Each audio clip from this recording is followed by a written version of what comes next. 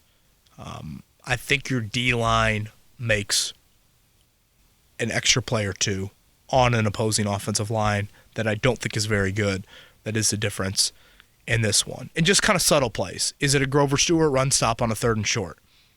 That sort of play. That might not, eye pop to us or be shown on the highlights the next morning, but that's the play. So I will say 27-26 Colts. Oh, wow. You're going 1 point. 1 point. You got one? I do. I have Colts 23, Texans 20. That's where I was going. Anything stand out to you? In terms of the matchups? Yeah, what was the reason? I think Josh Downs is going to end up being the difference maker. And last week, when I gave my pick on Quarry and Company, I may have explained it here too. I can't recall. I just feel like in these situations so far this season, Shane Steichen has been so accountable in terms of that he's going to have this team prepared and ready to go. And I couldn't tell you the last time that I have felt confidence in the head coach to have the team ready and they're going to put their best foot forward in a game they have to win. And that's how I felt last week coming off that Falcons loss, because the way the team responded after Cincinnati, they came back and won and against Tennessee, right? They all just blend together at this point.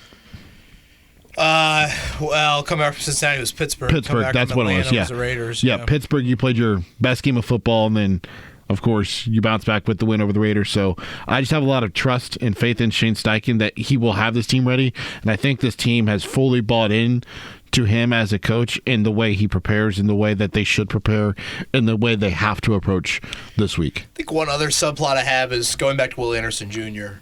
Eddie, you think back to that Browns game a few weeks ago when Amari Cooper absolutely torched Houston. Flacco, 42 pass attempts in that game. He was sacked 0 times. 42 pass attempts. Joe Flacco, 0 times. No Will Anderson Jr. in that matchup. Again, he played 12 snaps against the Titans. 2 sacks and 6 hurries. If you extrapolate that out, to half of that, the rest of the game, that would be a Hall of Fame type performance from him. How much can he play? How much did that hurt him? He has not practiced this week. Where is he at? I guess is a huge question that I have. Because I think if he's healthy and can simulate some of that, that could be the difference in the game in favoring the Houston Texans. But should be in hell of an atmosphere inside of Lucas Oil Stadium. Cannot believe we were talking about this on Saturday night, but we are. It is Colts and Texans, 8:15.